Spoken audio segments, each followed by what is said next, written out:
Hi Sam, I'm Azal from The Upcoming. Lovely to speak to you. Congratulations on this fantastic film. So perhaps I could start by saying, I know this is an adaptation of a novel from Ruin Allen. So what was it about it that you wanted to sort of change and make more cinematic and personal to you? Yeah, so, before I'd read the book, I'd always wanted to do a disaster film, and I wanted it to be centered around the cyber attack, because I feel like cyber attacks are these things that we all understand, but they're sort of mysterious. And I felt like when I read the book that the disaster elements were so vague that I could easily graft on my cyber attack kind of ideas onto the story.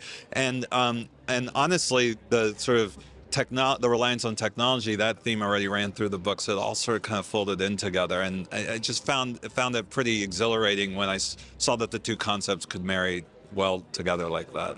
And obviously you've got a fantastic cast, Julia Roberts, Ethan Hawke. So what were the choices for that? Were they sort of immediate for you? Oh yeah, look, these are the cream of the crop A-listers working in Hollywood right now, and I just got really lucky. I don't know how I got them to agree to it, but I did, and I'm pinching myself because they're amazing.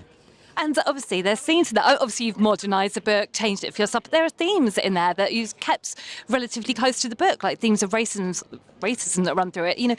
Was that quite important for you? Yeah, what's interesting is I feel like we've all read books and watched movies about a specific form of racism, like overt racism, where it's very clear as day what's going on. What I've never seen explored, in this way at least, was this sort of microaggression version of it, where it's sort of underneath and it's more subtextual and it's more implied and it's unconscious. Like, I don't even know if the characters are aware that they're doing it. And I just thought that was a very different angle about how to explore racism.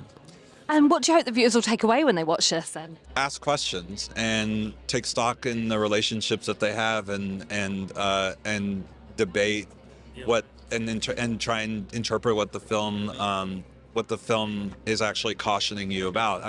Ultimately, that's what we set out to do, is tell a cautionary tale, and so invariably that will always provoke conversation. That was the goal.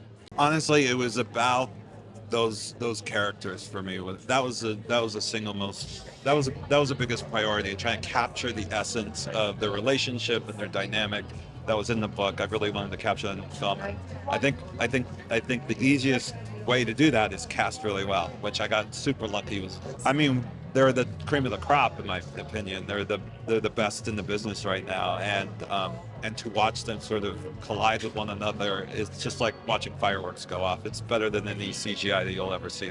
Well, this is my third time working with her. I didn't direct Gaslit, but she was a star and producer on that, and I did work with her as a director on Homecoming, where she also was a producer. And look, the thing is, Julia's a filmmaker first and foremost, and I think she's got incredible insight on story and character, and she really brought a lot to the table in all three of my films.